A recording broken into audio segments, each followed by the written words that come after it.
All right, good evening and welcome to Futbol En Vivo on Club Deportes Season 2, Episode 6.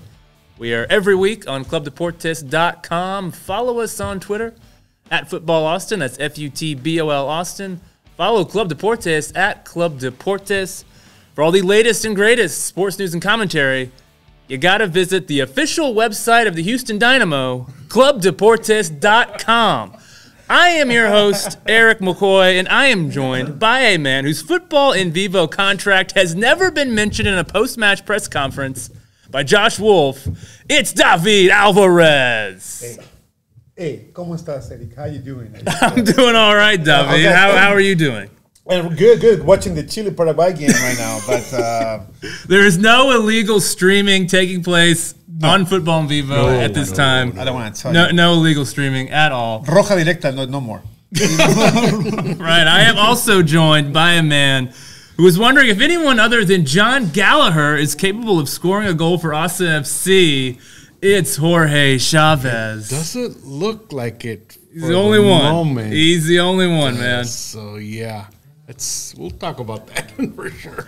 Yes, indeed. Well, gentlemen, there are in this beloved sport of ours, there are draws that feel like wins, and then there are draws that feel like losses. And I think it's fair to say that Saturday night at Q2 Stadium against the Colorado Rapids, Austin FC produced a draw that very much felt like a defeat. Yes, it did. Because they drew 1-1 with the last place Colorado Rapids. Now, Jorge, we missed you last week, man. So I'm going to start with you with this question, then we'll get into the highlights in just a second. But I have to ask you, we were talking a bit before the show.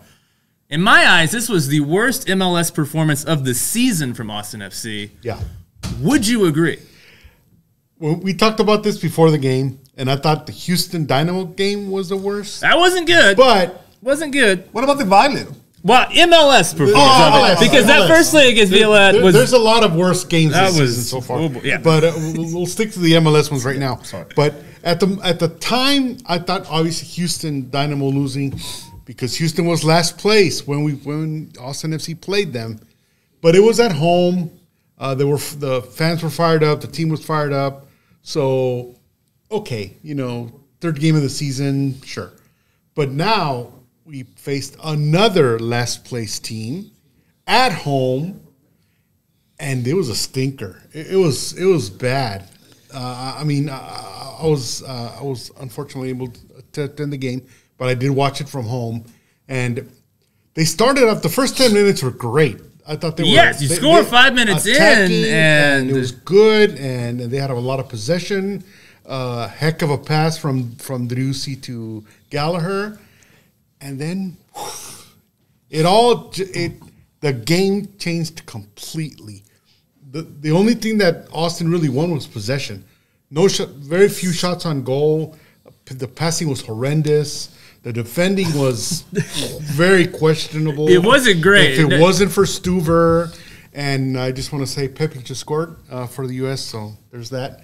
But sorry, focus, Jorge. Focus. We got a show going on. Go.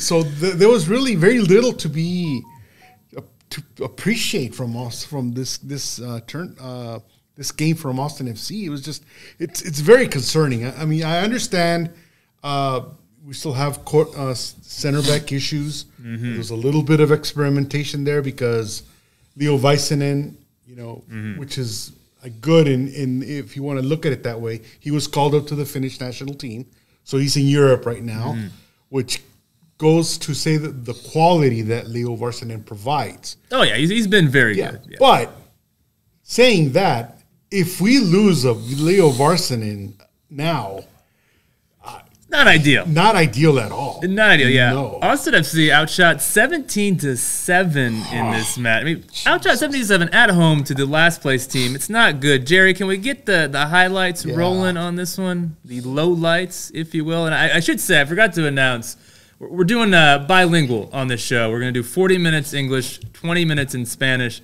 So if you don't like me at all, just fast forward 40 minutes into this video, and you'll just get Jorge and David. If you don't like me and watch this show, that's a very strange thing to do. 6. But here we go. Here are the highlights. Yeah, and Sebastián Driussi. He dribbled one, he dribbled two, and he put it in. Beautiful for Gallagher. Pass. I mean, in the perfect. It's like the Rapids didn't even know Gallagher was on the pitch. It looked like he just popped up out of nowhere. Popped up out of nowhere. It was originally called offsides, right? That's why you see the muted non-celebration there. And that goes to his experience as a forward. Yes, because he knew exactly where he needed to be, and he's just very fast. Yeah, and so it really did look like it was offside. Look at that, David, the VAR studio. How about that, huh? Look at that. That's pretty cool, huh? Is that you sitting in there? Is that you? No. I mean, but at least look at that. That's any other day without the VAR, with a call. That without the VAR, there would not be goal. That would not be a goal without the VAR. That's a very good point. Yeah, I think, likely would not be. Because when I watched it live, I thought it was offside. Gallagher just timed that run so that's the advantage of being in the box instead of watching it on TV, because you see those kinds of things. Yeah, and where that goal was scored, it is almost in front of the box, so you would have been able to see it. Oh yeah! Oh my God! And that one, Zardes missed that one. That corner kick, Zardes, nobody jumping there, and Stuber had to make a save out of nowhere. But nobody was jumping from Austin FC. I'm starting. That ball just went there. I am officially concerned about the Rigoni Zardes connection. Okay, we're gonna get into that shortly once we get through these highlights. Yeah, because there's a lot. There's a lot of meat on the bone there in that conversation. Can we go ahead and continue rolling here, Jerry, with the very sad images from Saturday? Second half. Or unless that's all we got. That's all we got. Then that was pretty much the end of Austin FC. So how many shots on goals like in the second here we half? go. But that was like still in the first half. Be some nice Stuber saves in this. That was 7. Yeah, 7 saves. 7 saves. You're right. And one, but this one he dribbled over Lima and Pereira. That was like Pereira and Lima, like easy dribble over them twice. Yeah, and, it was, and that was a great save by Stuber right there, in the first post. Yeah, but Stuber can only do so much. Another corner, set piece, and that was a beautiful header. But that save there was. But that ball was going out though. That ball, that ball was going high. Yeah, he hit the ball with the head. It was going high, so it wasn't going to go to the post probably. Likely, if you can see, you see one. And then it's going high. It's going high. It was right before this, I guess we don't have the highlight of it, but there was like a cross that kind of became a de facto shot that Stuver just. Oh, but this one, I mean, how many he dribbled?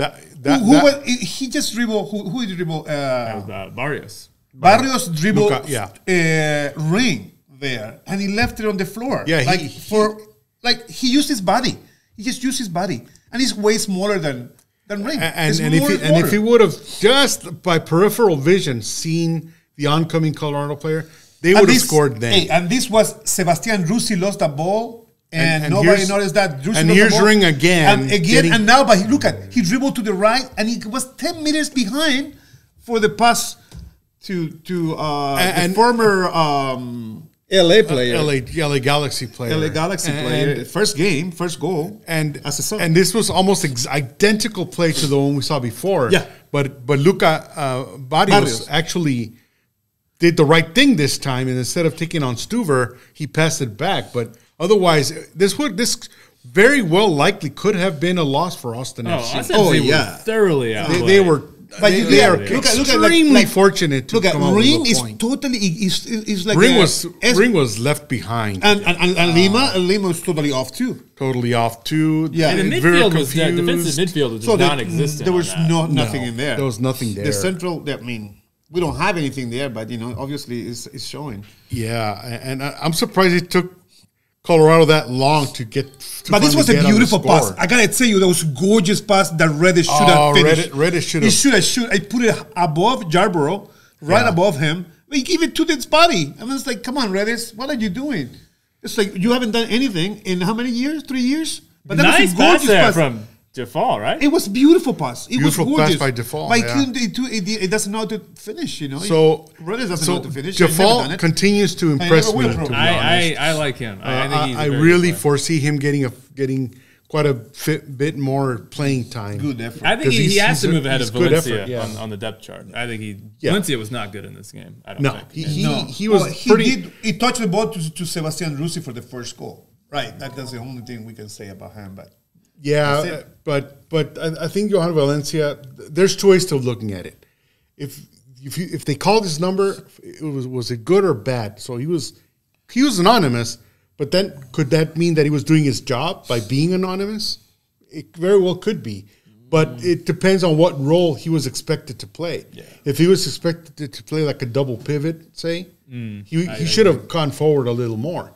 And if he's more of a defensive player, he still failed because it just wasn't. He didn't play all that defense because of the two plays that we saw with Barrios. He should have been there, around there somewhere. Yeah. Defending, if that was his role.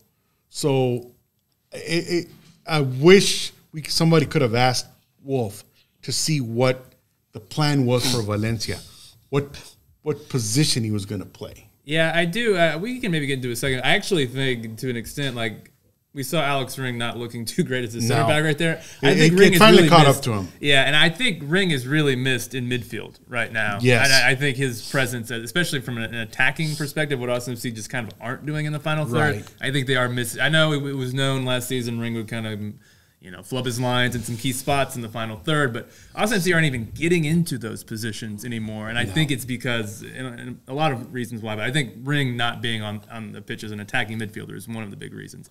But okay, let's talk a bit about Gyasi Zardes. All right, let's have that conversation because I think there's a lot that we could get into because I think yet again Zardes underwhelmed. David, what is going on here with Gyasi? I mean, it's a good question. I mean, but it's not only Zardes, it's Rigoni too. It's like. I didn't ask you about Rigoni. I'm talking about Zardes. But you can put it on. You can use the same arguments. Yeah. Pretty much. So you think that part of the reason why Zardes is struggling is because the lack of service from players like Rigoni. Yeah, I mean, but they're both of them are lacking confidence. They don't have any confidence whatsoever. It's not there. They haven't got into the team. They haven't got into the rhythm, and they're giving all the chances. How many minutes both of them are getting? Like crazy amount of minutes. They've been starting since the beginning of the season. Every day. We talk about them every program. I want to ask you this question first, Jorge, but I want to get your thoughts too. I want to get your thoughts too, David. Is there an issue with Zardes and Driussi just not being a good fit together? Do you think that perhaps Zardes liking to kind of drop deep into those number 10 spaces that he might be kind of stepping on Driussi's vibe a bit? Because Driussi's not having that great of a season either. He got the one goal in league play, and he had the assist here, but he did not take a single shot from inside the penalty area. He didn't take a shot. He took a shot that was he took a nice shot from outside the area. Yeah. Two shots from outside the area, but none inside the penalty. It should have been a goal by what was the other forward that he missed it. The goalie couldn't keep the ball, couldn't control the ball. Finley had an open shot and he put it outside the field. I was like, oh my God. Yeah, those are the chances that, especially this season, you just cannot miss those ones. I mean, they're gonna. It looks like the shots inside the box are few and far between. They're just not happening. But do you think that there is an issue stylistically with how Zardes wants to play and how Driussi wants to play? Do you think that these two just aren't compatible together? I saw a graphic that MLS put out on Apple TV where Zardes was playing further back than Valencia was. Yeah, I think I tweeted that out. Did you tweet that out? I did tweet that out. The Apple TV man showed it too. Yeah, I think it was a corroboration kind of thing, but. That's not where your forwards should be. It was not good. He should be inside the box. And so there's something going on that Zardes is, I think he's just trying to make himself useful somehow because he's just not getting he's just not gelling with Rigoni. And I think one of the issues possibly is, and I fail to see why, that what's his name? I even forgot his name. Fagundes isn't starting. He's not even playing all that much. Yeah. And he was their by his main name on the conferences he was all the time. their assist leader last year. He is the exact guy assists. you need Yeah. right next to Zardes. Well, what- And Ethan Finley is a guy that I would really like to see start a game. I would like to see Finley on the right. On the right. I don't. Finley on the Rigoni. left. Yes. No. Yeah, no. Finley on the left doesn't work. He's a right-footed player, and he likes to get to the inline and then cross. Yeah. And he doesn't like to cut in. And so, I think on the right, I think we're at a point where. But Finley gets the ball into the box in places where Zardes normally is. I bet if we were to analyze where Finley feeds the ball from last year compared to where, and compare that to where Zardes is positionally this year, you'd find him a lot of I think that's a really good connections. point. And I mean, because going into this, I mean, we were all pretty high on the Zardes signing. And I to be honest, I thought it was going to be an instant success. I foresaw 15 goals out of Zardes. Absolutely. Because of you have Druzy in the back, and I thought Fagundes on the left, and Finley or Rigoni finally put things together on the right. It'd be a feeding frenzy for Zardes, and it's just not happening. So is that what the issue is to you, David? It's Rigoni. Do you think is basically what is preventing Zardes from reaching the heights that we assumed he would reach? I mean, honestly, I would never, I don't like to make those comparisons or those parallels because, I mean, yes, they're being actually very ineffective since they've been in the team. Both. Okay, one of the two, let's just say one of these two has to go to the bench for the next game. Who is it? Both. Both of them. They haven't. It's a simple You think math. both? It's a simple math. What have they done in the last 5 games? What have they done? Have they done anything? One assist maybe by Rigoni, and that's it? But how many shots did he take? I mean, come on. These guys should not. Like, they say they weren't fit. They weren't very fit. They were saying that. And that's what Coach Wolff was saying. Yeah, but he did. He They did said they mention weren't. that, yeah. It was. But why, if they're not fit, why they're playing all the entire game? So my point is just, when I see Zardes, when the game started against Colorado, at Q2 Stadium, the first ball, he tried to run and get the ball at Colorado, but then he stopped running. Like, can I stop? Zardes did. Stop running and instead of keep hustling in the first minute. So you think it's not just a tactical issue? You think it's a fitness issue as well? No. It was not fitness. That was like Effort. Like, he didn't put the effort to go hustle the first ball of the game. And that was for me, that was wow, Zardes is off because any forward, he would, first minute, you try to go get the ball. Put the pressure on the other guy, even if you're not going to get it. But can I stop? And he kept looking where the ball was going to go. So for me, that was Zardes there. And then, it's a mental, I think it's definitely a mental problem for them. Like, they're not part of the team yet. Yeah, but I don't think benching both of them is the answer. Yeah, and I don't think it's the answer. But I would really want to see, like I said earlier in the show, I would like to see Ethan Finley start right next to Zardes to see if it is Rigoni still needing some confidence and maybe a little change of pace for Zardes.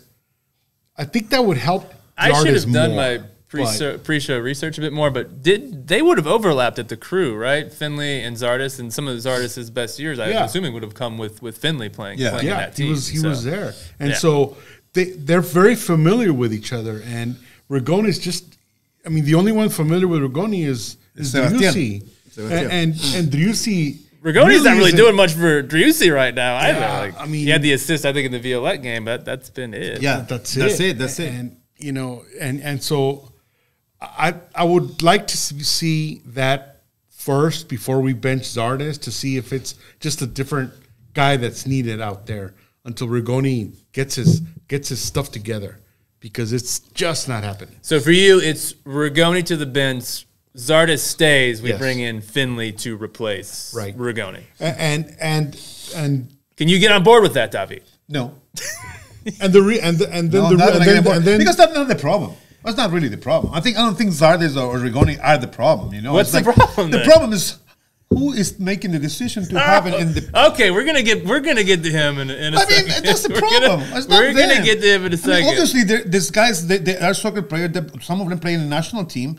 I mean, Zardes has long history playing and scoring goals. So I don't think the problem is actually the players themselves. It's just how the players are located on the field. On the soccer field. It's their positioning. It's their positioning. That's why I think maybe what I would like to see if it works is, like I said, Zardes starting, Finley starting, and then in the 60th minute, switch Zardes out and put Ruti in, and switch Finley out and put Rigoni in, and see if that works.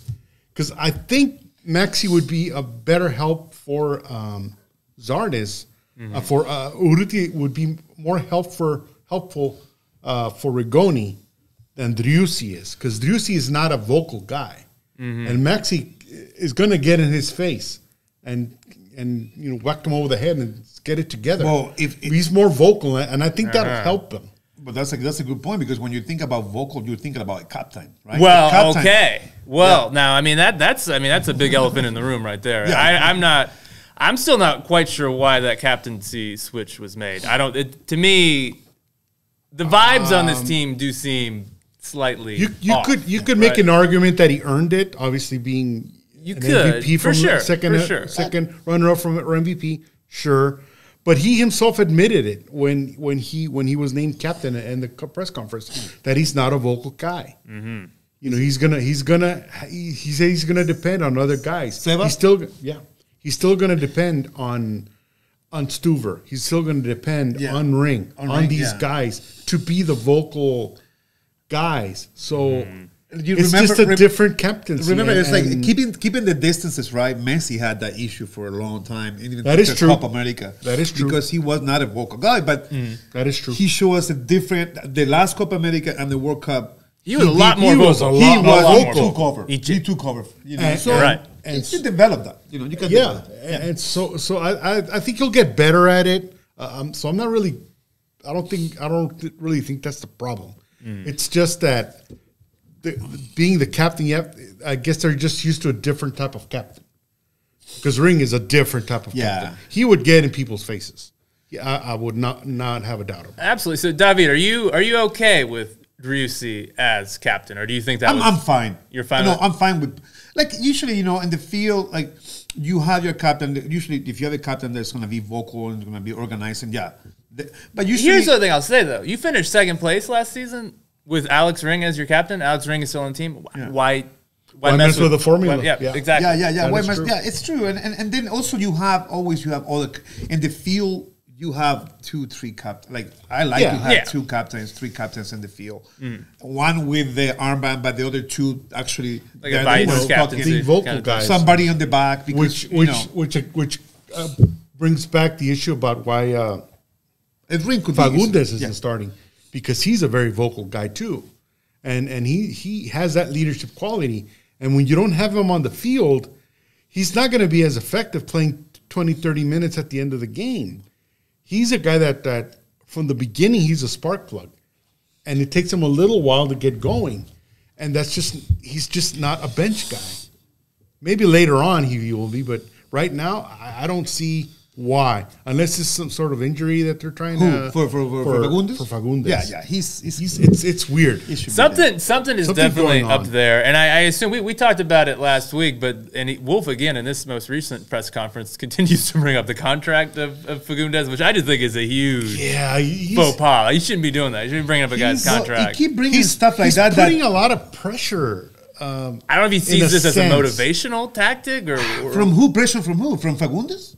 Well, Wolff keeps mentioning Wolff pressuring on Fagundes by bringing up his contract. But that's what I'm saying. Like, who is pressuring him to say stuff like that you should not be talking? I don't know who's pressuring Wolff to say. I don't think it's because you should not be talking about stuff like that. I agree. Media doesn't need to know anything about that. Well, media's going to know that information's made public, but there's no reason why Wolff. We'll figure it out later on in the year when MLS releases the salaries, but. I'm not sure if that tactic works, because it makes it seem like Fagundes is one of the higher paid players in the game, And one, he's not starting, and two, he is not scoring or even assisting as at the pace of last year. What do you think it is? I don't know what the I don't know what the motivation is. Do you think he is just struggling because the team is struggling, and so he's just kind of just filters on down through the whole attack, and he is struggling because of the team struggling? Or are you seeing things in his performances like maybe fitness levels? Wolff did mention fitness He not mentioned being it a couple up times. Yeah, did mention it. He did mention Do you think it. it's a tactical thing with the team struggling, or do you think it is like a personal just kind of fitness, maybe lack of effort? For Fagundes? For Fagundes, yes.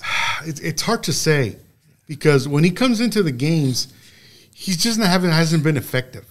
Yeah, when he has played, he hasn't been good. So, in Wolff's defense, there, and he doesn't have enough minutes. I don't think you have enough minutes. And that's exactly the point I was going to make. That he's a guy that needs minutes. He's a guy that needs to start. He was an Iron Man last season. Give him a good half and 15 minutes at the second half, and have him get going. But even when he was on the field, he was the first one to be sub. Like when he started the field, like the beginning of this season, he was the first. I was like, why did you sub? Not against Houston, he was subbed out, and he didn't even reach the 60th minute. Don't sub Fagundes because he's no matter what, he's a danger. I mean, I see him as a dangerous player for anybody. And don't sub him. How many times did you see last year where he really didn't do anything for the first 45 minutes, and then after halftime he had a couple of assists, like right off the bat? Because that's just the way he's ended up playing. He needs to wrap up his game during the game. So and also when he comes in as a sub, I mean, to be honest with you, also he's part of the team already. Like he's part. He's of like the fabric. Austin FC, and the people want to see him. And when people want to see him, the players play better too. It's not only that; it's just like he gives him some confidence. I think. Yeah. But if you don't see him, like, hey, everybody asks, "Where's Fagundes?" Where's Fagundes? What's going on?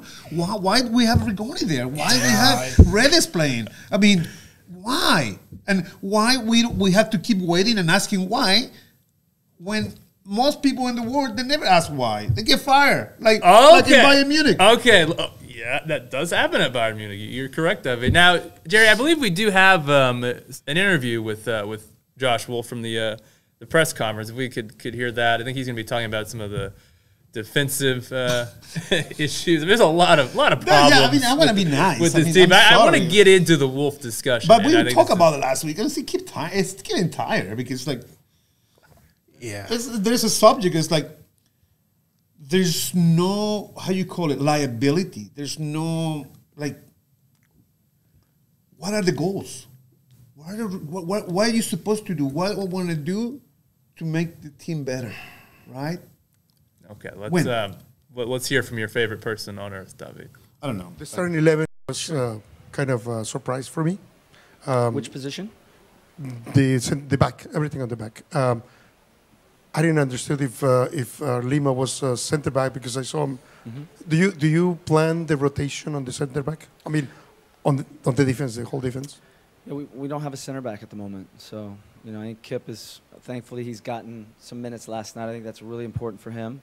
Amro's in a similar place. We got to get him moving in the right direction where he mentally feels good about what he's doing. Physically, he feels good about what he's doing. So, given where we're at, Leo's gone, Julio's hurt, Alex is filling in, I think doing a great job, and Nick tonight had to fill in at center back. We had him do it in Violetta also. Nick is grinding. He's had a bad high ankle sprain since the Violetta, the first game on the turf. He was struggling through it there, but again, we didn't have many other options. So, yeah, it's tough. It's tough piecing that together along the back line. It's not what we would ideally want, but it's what we have right now. We have to run with it. I thought the guys were gutsy. They grinded. It was gritty. It wasn't our best performance by any stretch of the imagination, but Colorado makes it tough. They're physical. They get set pieces. They build momentum mostly off those set pieces. I like how our guys dug in and were able to keep them off the board on set pieces. It was challenging. They're as good as they get in this league for the last couple of years. They got us a couple times over the last couple of years, so we were able to hold on in that way. But it was challenging. Obviously, I think you could see we fatigued, looked tired as the game went on, and it was a tie. I'd say we were fortunate to get the tie. You mentioned in the first question that all the back line was because we don't have center backs. Why we have people like Tarek and Kip Keller on the team if they're not good enough to be there? They are good enough. I think emotionally, mentally, with what's happened to Kip, And last night was awesome. He played. We were all there watching that game. The reaction from the fans after that game, with the second team played at the pitch. He needs to play. He needs to perform. That's the only way you shake it. And it was a big mistake, 2 big mistakes. And Amro had big mistakes against Violette. So, we've talked with those, or I've talked with those players specifically about that. We want to get them out there when they feel good. I think throwing them back in without them having played a little bit more and kind of digested a little bit more and worked through that difficulty as individuals and as a group, I think that's also part of it. They have to have the belief in themselves, and the group also has to have the belief in them. So I don't want to just throw them out. These are tough games. It's tough opponents, and Kip's going to be fine. He's powering through it, and I think last night getting minutes, getting a good performance helps him get there. These are guys we want to rely on, but it's challenging right now. And Julio being injured, Leo being gone, has made it even more difficult. But Nick grinded. Alex has done a great job. We'll work on getting Alexander here as well, and hopefully Julio getting fit in the coming months. Okay, there's a few interesting things there, you guys. Yeah. I just want to say, so I was at that press conference, and what I loved is that as soon as Wolff comes in, and Ryan with the communication says, "All right, Josh, you can go ahead and give your opening statement."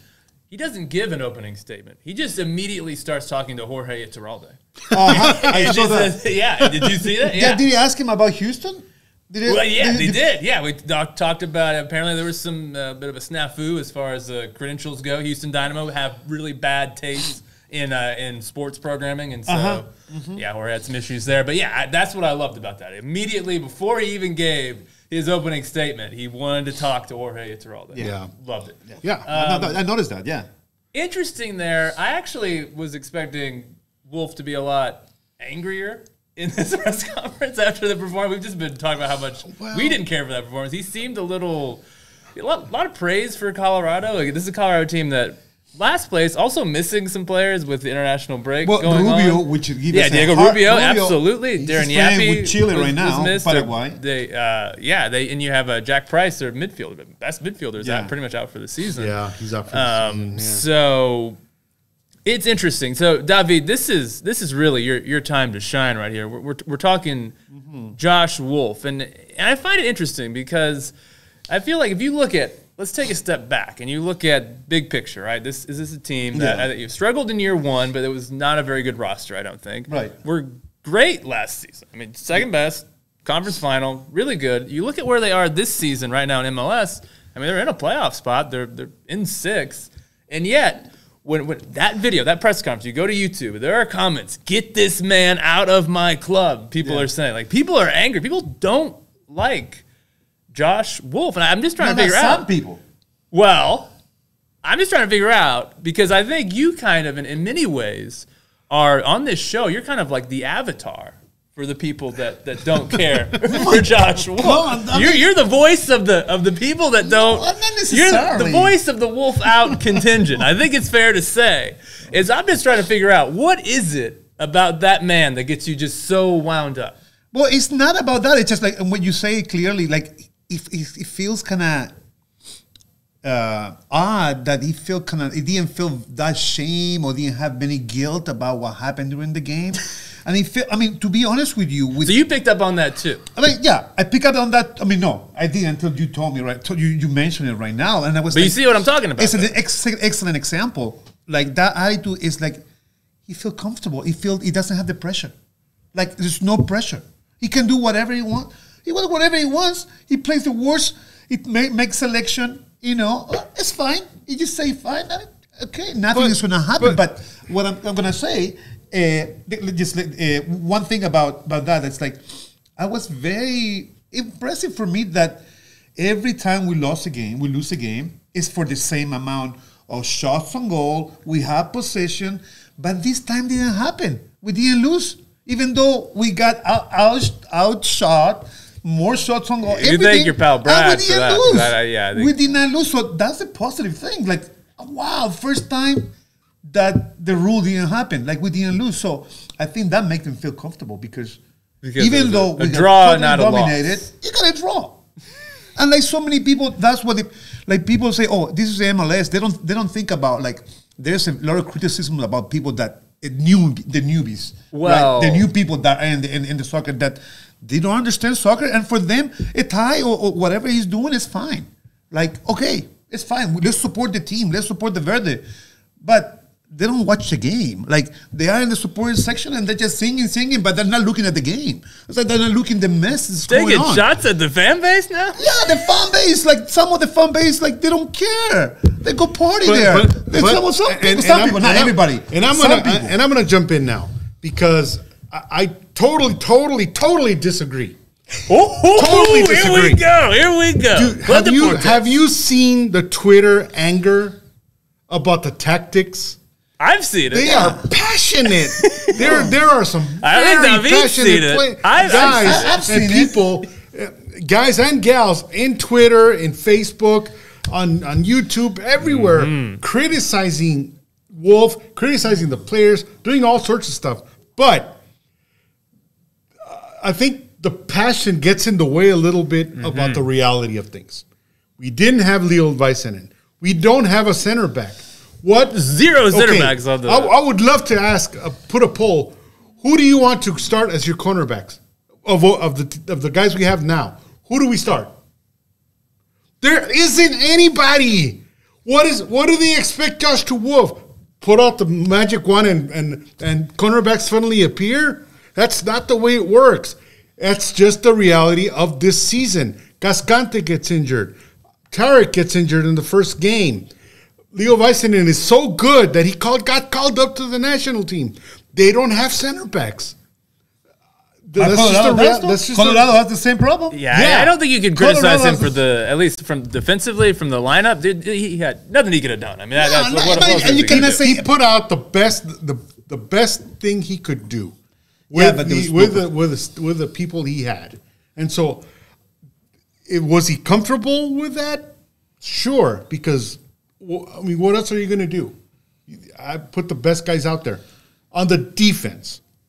Now, on the offense, that's where I have an issue with Josh Wolff. Okay. In that, you don't mess with a good thing from last year. Ethan Finley was good. Maxi Urruti was good. When you have Fagundes, good. Yeah. Why mess with that? Yeah. That was the formula that got you so many goals at the beginning of the season. Reinvent the wheel, man. Why mess that up? So we were talking before this show, Jorge, about my other team that I follow, Chelsea. And about Chelsea, it's almost like you have too many toys. You have too many players that you don't know how to fit them in. Do you think Austin FC are suffering perhaps from a similar problem? The players that worked last season are all still there. Rudy's still there. Fagundes is still there. Finley's still there. Driussi's still there. You can still play that attacking four if you want to. Why not? Why is it not happening this time? You're trying to fit in Zardes. You're trying to fit in Rigoni, and that's where perhaps it's falling apart. Yeah, and so, again, do I think Zardes is an upgrade on Urruti? Sure, I do. Do I think Rigoni is an upgrade on Finley? No. It just has not shown up. Finley was a proven commodity last year. I don't think he deserved to lose his position until Rigoni, proves otherwise. I think what you do, I think I'm with you. I think you just start Finley and Rigoni. You come on as a sub. You can maybe start Open Cup if Finley needs a breather. You can come in, play your way into the starting 11. Play your way in. Okay. We don't. Whatever you did previously, which actually wasn't much, as I've brought up several times on this show, is his career stats. Not that impressive. No. Not like Driussi had impressive stats when he came over. Rigoni did not. No. So, I know he's a DP, so DPs typically start, but hey, man, you've started and it's not working. So play your way into the starting 11. Right, because, Austin FC has not been blown out. They've lost, I think their worst game was the Violette game, 3-0. And then one of those was an auto goal, unfortunately. So technically, the most goals they've given are 2 goals, both to Violette and to 3 goals to St. Louis and Violette and Houston. Yeah, but that could happen to anybody. We just talked about it before the game. Atlanta lost 6-1. Yes, so those games happen, and St. Louis Yeah, but you have to think about this week. We didn't have all the players. All the players weren't playing in the national team. And despite that, we only let one goal go through. Could have been more, sure. So you gotta be realistic about the people that we have and who's not here. So who's injured? Do you think people are getting a little too wound up about Wolff right now, Jorge? Do you think that the overreaction? Okay, I think so. I mean, there's only so much Wolff can do with the things. Okay, that's the reason. No, because I think we talked last week, on the show about it. I mean, plenty of talk about it. And the other thing that was mentioning about you guys saying about the Twitter people were reacting against. It's a lot of people. Big so many people that support Wolff on whatever he does, and you can see in the supporter section. But some of my friends were at the stadium in the opposite side. And every time they saw Zardes come in, Wolff come in, and Rigoni come in, they boo them, right? The entire section booed them. And some people got really mad that were around it, that they were booing. And I don't think you should boo your own team. I'm sorry, I don't think. But that's what I'm saying. That's what I'm saying. But that's the people that people I talk to, and they're really into the team. That's not going to help. But you see that friction is happening. Like the friction, it is starting to happen. You're right. You're right. So what I'm saying is a lot of people support Wolff. I mean, not personally, obviously, but just to clear that up for the people. I mean, I think because as a coach, I think you have a professional team. You have professional players that they need to be polyfunctional, and they can play like Ring is playing right now. But it's the coach's responsibility to do it, to make a plan, and to grow. We haven't grown at all this week. What have we done? Any improvement? The same players? You're putting Rigoni again. You're putting our friend Redis came in. Whenever I saw that sub, I knew I could just in my head. I can't wait to hear David on Monday. I mean, but it was weird because when those substitutes were called through, they were still winning 1-0. So I don't think there was a plan to bring in Redis to suddenly win the game. It's just a coincidence that when Rigoni was called up, he scored. Here's what I'll say. This is interesting. Okay. Yeah. So at the game, when Rigoni's name was announced as coming out, just crickets, basically. You didn't hear anything. Fagundez is announced as coming in. Oh, yeah. It was loud. The cheers were very loud. The guy makes things happen. Makes things happen. It felt like the fans were sending a bit of a message. I mean, it is getting there. It is getting there. And I mean, something needs to be done, honestly. I mean, we need to, I don't know what you think, but you're kind of defending what he needs to do. What are the goals? Well, one of the things that I guess we're mentioning is that they have a new center back. Yes. Radovanovic, yes. And so how long are they going to take to integrate him into the team? I have the same question. There's no game this weekend, so they have a little bit of time to work him in. You know who's up next, though, don't you? Yes, LAFC. Alexander Radovanovic. So the son of Radovano. Yeah, so he's right. Each means the son. He's had a pretty successful career in Belgium. Mm-hmm. So I think he's got good quality to him. So I don't think he's gonna be a downgrade of any sort. Well, the size probably matters. How tall is he? I'm not sure because size matters over here because we are so short. Like every time, like it's been an issue that in set pieces, like Wolff said, like we have a problem. Well, so are you of the opinion then, Jorge, that once Radovanovic comes in, Cascante hopefully won't be out. Lil Vicenen will be back. Vicenen comes back. Do you think defensively this team will ultimately be okay? Because I think really, obviously we talked a lot about the attack not working. If it weren't for Stuver, this game could have been ugly. This could have been bad. So I don't know how much longer we can persist with Ring at center back, Lima coming over to center back. Yeah, we need some help there. But do you think when everyone's fit, do you think it'll ultimately be okay? I think it depends on the type of player that Tarek is going to end up being, and how really injured he is. Because honestly, we didn't really see that other than the own goal. And there was nothing to analyze. So he's still an unknown. He's got good size, but who knows? Yeah, but the thing is, like, what are you gonna do? This guy, Bradovanovic, same thing. He's got good experience in Belgium, which is not too bad of a league. I will say, where I was looking at some numbers yesterday. Yeah, I mean, you don't really get a whole lot in terms of like defensive metrics, but he's on the team that was in 14th place in the Belgian league, which is not good. Not good. 14th place. He actually, in 30 matches, he only featured in, I think, 11 matches for them. So just not a regular starter for a team that's in 14th place in Belgium. Like Rigoni in Sao Paulo. To me, like when you don't have like really good numbers to look at, I think just an easy way to see how good a player is he playing? And he's not. He's not playing. So I think when you look at like when Gabrielson came over, when Vicenen came over, those guys were regular contributors on their teams, and so you could see that. Whereas Radovanovic isn't. So to me, he feels like someone that whenever Cascante is fit, Vicen, he is not really probably going to challenge those guys. I think you're just kind of hoping for him to give you some kind of minutes because Keller and Tarek can't be trusted, basically, is what it seems like to me. So I think for fans thinking, we're getting another center back from Europe, he's going to be like Gabrielson, like Vicenen, I don't think he's that caliber at all. No, he's not that guy, but he's a viable body. Yes. And really that's what they need right now, a guy that could stand there and be a tree. Pun intended. Absolutely. So we've been getting a little fired up here. A lot of negativity, but there is some positivity in Austin FC land these days. There is. Believe it or not, there is, and it involves a John Gallagher. Oh yes, he's been playing pretty well.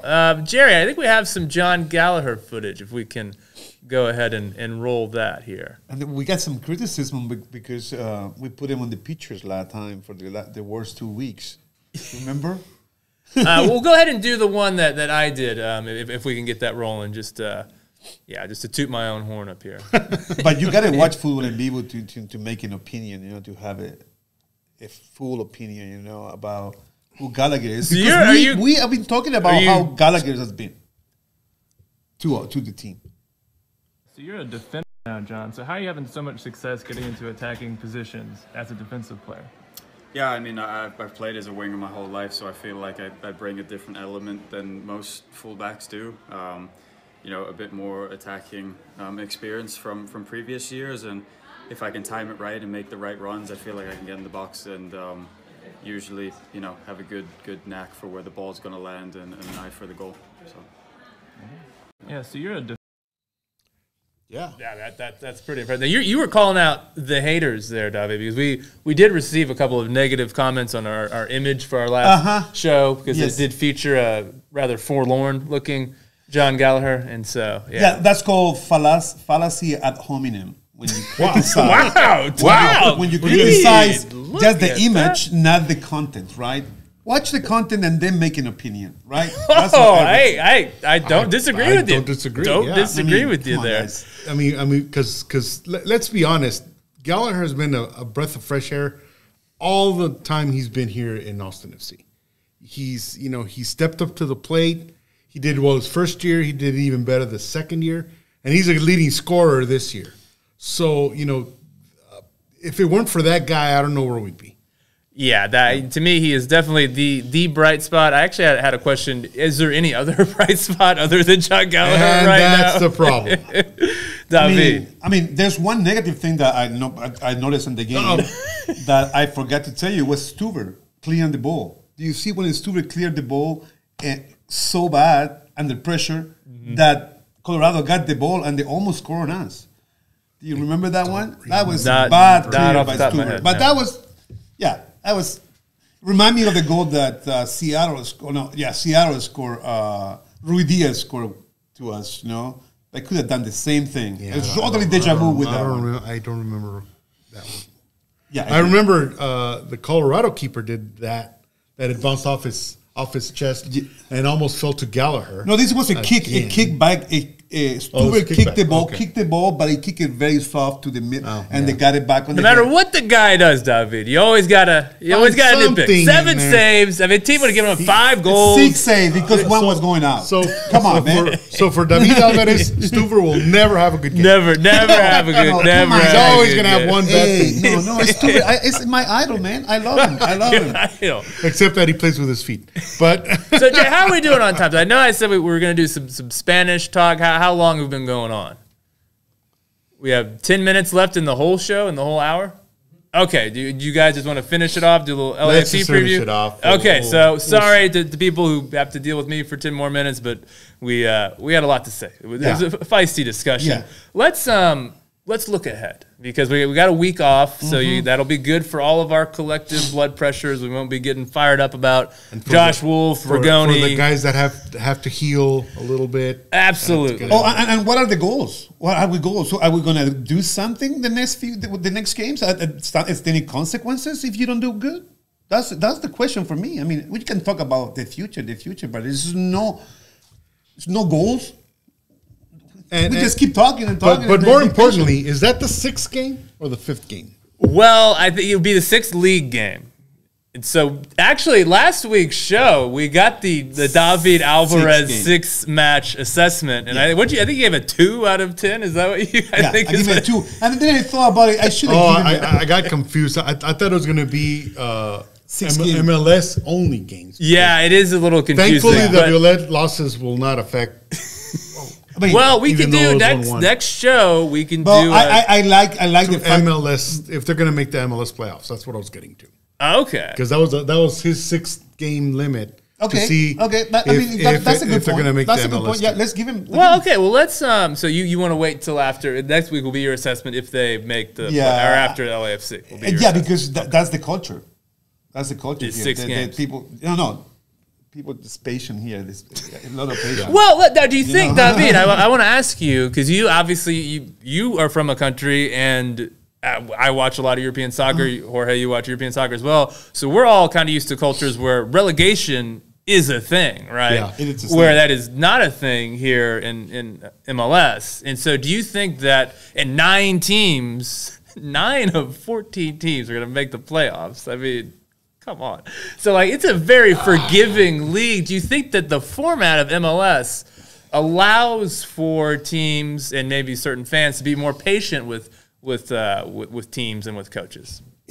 Well, obviously it does, right? Because otherwise, if you compare with Chile or any other country, even Europe, right? You're well aware because your team, they just keep tumbling down and down and down, right? Yeah, we're up now, but after six coaches, in the same amount of time of Josh Wolff has been in Austin FC. 6 or 7. I think I've lost the count. So I mean, that's where you're coming from. That's where I'm coming from, So right? you see a team struggling, make a change. I come from Bayern Munich too. No, look at Bayern Munich. What happened? The guy is playing the Champions League. He's playing in the German league, and because he's in 2nd place, he got fired because he lost with Bayer Leverkusen. I mean, what do they want from? I mean, wow. But that's harsh. what the highest standards. That's what they call highest high standards. That's It's true. totally highest standard. I mean, there's something wrong. Obviously, Which is the people. There was something wrong in the team. They were talking about the newer and the goalie didn't like the fact that they fired the coach, the goalie coach. Mm-hmm. Yeah, a lot of so stuff many going on players there. now. He was skateboarding into the job apparently. Did you Yeah, see that? so that was a lot of internal problems there, probably leadership problems But other than that, I mean, you can see same things in England with Tottenham, with Conte. He got canned as well. Do you think Josh Wolff skateboards into Q2 Stadium, David? Well, I don't know, but I would take my bike, but I take my bike to the games. I do. I will make a prediction though. Okay, we're getting off topic here. If Austin FC does not make the playoffs, I don't think Josh Wolff comes back. I would agree with that. I think they will make the playoffs. I don't know if he resigns or if he gets fired, but I sort not of gonna resign. I look at it as comparing to what happened to Houston Dynamo. They had Tab Ramos as a coach. Very, very good coach. He coached the under-20 team. A lot of the guys that you see in the men's national team now were guided by Tab Ramos. He didn't last a year. then after that, Houston had another guy. He didn't last a year. Yeah. So I think Josh Wolff has been given more than ample opportunity. Way more than Now, anybody. again, I will say there were a lot of injuries, a lot of things, just freaky things that happened this year. Everybody has it, though. But that's not going to last the whole season, I hope. So if the problems persist week after week after week, and Austin FC is struggling to even make the playoffs with that 9-team, with a 9-team Very forgiving playoff format, there's no way he can stay. I agree 100%. That's the least he could do is finish in the top 9 of the Western Conference. Yeah. Let's look immediately ahead to LAFC. This is not an ideal time, I don't think, to be facing LAFC. No. Now, can we get the standings pulled up? Jerry, do you have the MLS standings? Yeah, look at LAFC. Third. Look at St. Louis, man. How about that? 15 undefeated. And Plus 11 goal difference, but LAFC not far behind. They've only played 4 matches and 3 wins, 1 draw. I believe that draw was to Seattle, who are also very good as well. So this is just a monster LAFC team. It does help that Austin FC will have a week to prepare, essentially, not playing this coming week. How do you see this one going, Jorge? Not good. I'll be totally honest, not good. Because it doesn't look like they solved any of their issues, both offensively and defensively. Mm-hmm. And this is not a game where you go in, to feel things out. No. This is a game where you need to be prepared. And Leo Väisänen will be back, and who knows who's going to be pairing next to him? If it's Alex Ring again, if it's Alex Ring, that would be my assumption. I wouldn't be too worried. I have the confidence in him that he can. And I think he'll play better with a better center back next to him, as opposed to a right back in Nick Lima that's kind of being shoehorned into. Because basically he was the center back, and I think he'll admit he didn't do a very good job. Yeah, he struggled. And so it'll depend on how healthy and who the guys that come back are. And obviously, like we mentioned, this new player as well, to see how he gels. I mean, he could be a gem, a rough gem. Yeah, I don't think there's any way he starts this game, though, because he's not going to start. You don't want to have your first start against LAFC, and that's a very But loud I think place. it goes back to what I had mentioned earlier. Who else do you have? I mean, in the defense, who else do you have? Yeah. So I give him a pass on that. On offense, no. He's got to take responsibility and put the best players he has up front. So enough tinkering and see. We'll see if he can play against Liga MX players. Who cares now? Make the playoffs. Make the playoffs. Make the fans. Give the fans something to be proud of. Put Fagundes in there again. Have him start. Put Finley back in there. Have him start. You just need some feel-good vibes to come back. So even if you don't win this game, you at least, I think, a good performance, like not being embarrassed. And Austin FC could very well get embarrassed in this game. I mean, I would not be too surprised with a 2-1 loss, but a competitive 2-1 loss. I would take that, to be honest. Is that your prediction? Or No. What are you going to go with as a prediction? I can't make a prediction at this moment. Okay. Next week's show, we'll see. Now, because I want to see what the progress is on some of the health issues. Okay. Leo Väisänen is coming back. We don't know if he got injured or not. I don't think he did. I hope not. Actually, I think he played pretty well, Finland, to be honest. So I think he's going to strengthen that as well. So we'll see. I'll have a better idea, maybe better guesstimate next week's show. Okay, David, do you have any thoughts on this LAFC match? Yeah, I have thoughts. I have a lot of thoughts. Here we go. I have a lot of thoughts. And I mean, LAFC is a great team. Like they played last week, they won. and they didn't have all the starters because, of the Very good teams. the They have break. players that go on international duty. in the national duty. So I mean, they're probably the team with most most people in the international duty, and they still were able to win. A good FC Dallas team. With a very good game. It was very close. I mean, it was not. It was a very close game. Dallas could have easily. I'm sure you were watching that one on MLS Season Pass. On Apple TV. I love Plus, Apple I'm TV, sure. man. I love it. It's so cheap. But anyways, talking about what I think we're gonna lose. I mean, the team. I think. I agree. I think we're gonna lose. I think 3-1. That's. 3-1. I think we're gonna lose. I mean, I don't want to lose. I say with my heart, but probably that will take the record for Josh Wolff to 36% winning. So it would be. This is some David to get into. Right? 30. It would be 31 wins, 14 draws, and 38 losses would be if that happened. Each show now, David is going to Wikipedia and reading the updated Josh Wolff win percentage. I like this segment. I love it because we got to come up with a name for this. Yeah. David Wikipedia's Josh Wolff's win percentage. And each show we're going to do a rolling update of the win percentage. That's the key. But I like this. I mean, to be honest with you, we have a lot of time. I mean, the team can do better. I think something can be done in all this time, but we already have. I mean, I should be more patient, but I can be more patient. It's not in your nature. And let's be fair. The first year was awful, so those results are going to be skewed all year long. He's not going to get an even record by the end of the season. He's still going to have a losing record. But we're talking about talking about a losing record as a coach. I mean, how many coaches have that losing record and still coaching after 3 years?